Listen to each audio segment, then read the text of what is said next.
दोस्तों, अब एपिडेमिक्स के हमने टाइप्स तो देख लिए, बट आखिर ये एपिडेमिक होता क्या है समझने की कोशिश करते हैं। क्वेश्चन डेफिनेशन से भी आ सकता है, एग्जाम्पल से भी। What is an epidemic? Epidemic होता क्या है? जैसे एक एग्जाम्पल लेते हैं कि दिल्ली में 2018 में डेंगू के 5000 केस हुए, तो क्या ये एपिडेमिक है? अगर आप हाँ कहते हो तो मैं इस नंबर को कम करके 4 कर दूंगा, 4000। उसको भी हाँ बोलते हो तो 2000 कर दूंगा। अगर आप नहीं बोलते तो 5 को बढ़ा के 8000 कर दूंगा। तो आपको कैसे पता चलेगा कि एपिडेमिक है या नहीं? एपिडेमिक कभी भी एक सिंगल नंबर से पता नहीं चलता, इसकी एक टेक्निकल डेफिनेशन होती है। Number of cases of a disease clearly in excess of normal expectancy.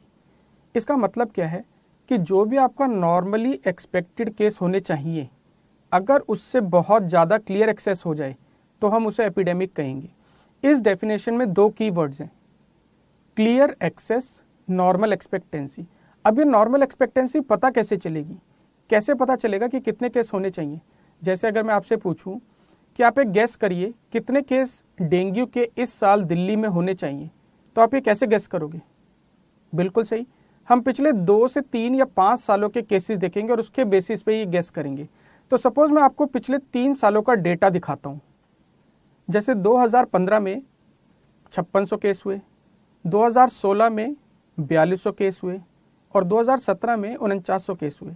तो अगर हम 2018 को देखें और बाई चांस इस साल अगर 5000 केस हो भी जाते हैं तो ये नॉर्मल एक्सपेक्टेंसी ही है। पिछले 3 सालों के डेटा से हमें पता चलता है कि हर साल 4 से 5 से 6000 केस होने चाहिए। तो इस साल यदि ये 5000 केस होते भी हैं तो ये क्लियर एक्सेस नहीं है, बल्कि normally expected number of cases ही हैं। इतने तो केस होने ही थे। लेकिन अगर ये केसेस होते 15000 तब ये क्लियर एक्सेस है और तब हम इसे एपिडेमिक कहते। तो अगर ये सिर्फ 5000 है तो ये एपिडेमिक नहीं है, क्योंकि 5000 केस तो होने ही थे। लेकिन अगर ये 10 या 15000 है तो ये क्लियर एक्सेस है, इसे हम एपिडेमिक बोलेंगे। ये डेफिनेशन समझनी ज़रूरी क्यों है?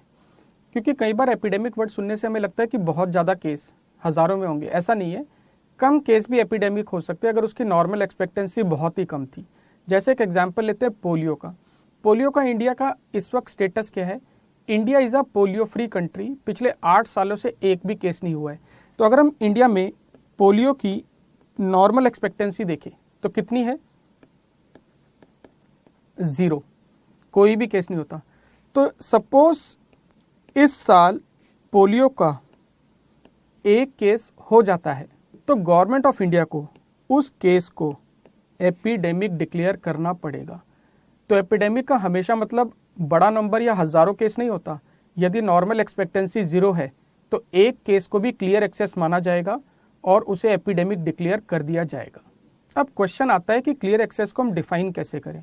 यदि नॉर्मल एक्सपेक्टेंसी 5000 केस है, इस साल अगर वो 6000 हो जाए तो क्या वो एपिडेमिक है? या आप 7000 की वेट करोगे, या आप डबल होने की 10000 केसेस की वेट करोगे? तो ये कैसे पता चलेगा? ये पता चलेगा एक स्टैटिस्टिकल फार्मूले से जो हम एपिडेमिक की डेफिनेशन में यूज़ करते हैं। क्या है ये formula? Number of cases of a disease more than mean plus 2 standard deviation. Mean का क्या मतलब होता है? मीन का मतलब होता है एवरेज, और स्टैंडर्ड डिविएशन जो कि हम बायो स्टैटिस्टिक्स में डिटेल में समझेंगे, इसका क्या मतलब होता है? स्टैंडर्ड डिविएशन का सिंपल मीनिंग होता है वेरिएशन। एक एग्जाम्पल लेते हैं इसे समझने के लिए। Suppose mean number of dengue cases in Delhi is 5000 per year. इसका क्या मतलब है कि जो average number of dengue case होते हैं हर साल वो है 5000। ये हमें कैसे पता चला? हमने ज़रूर पिछले 3 से 5 सालों की एवरेज निकाली होगी।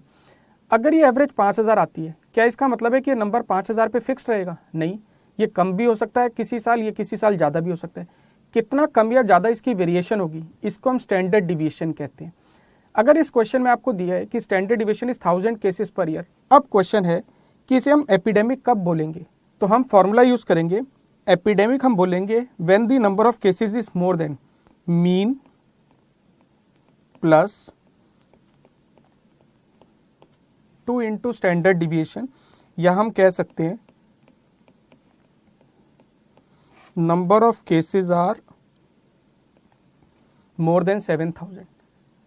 तो एक स्टैंडर्ड डिविएशन को हम नॉर्मल मानते हैं, 2 स्टैंडर्ड डिविएशन को हम एपिडेमिक मानते हैं।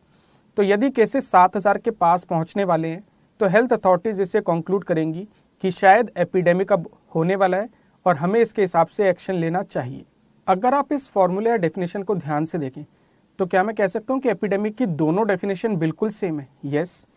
नॉर्मल एक्सपेक्टेंसी है आपकी मीन, तो पिछले 3 या 5 सालों की जो आपने एवरेज निकाली उतने केस हम नॉर्मली एक्सपेक्ट करते हैं।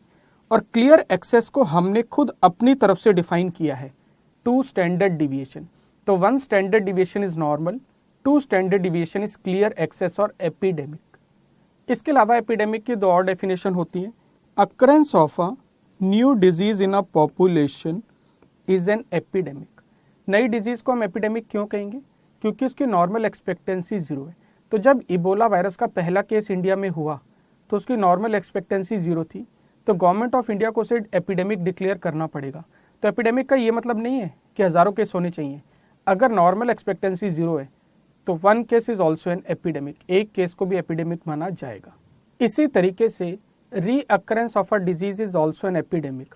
अगर कोई डिजीज एलिमिनेट या इरेडिकेट हो चुकी है और वो वापस आती है तो उसकी नॉर्मल एक्सपेक्टेंसी 0 थी, तो उसका सिंगल केस भी एपिडेमिक होगा।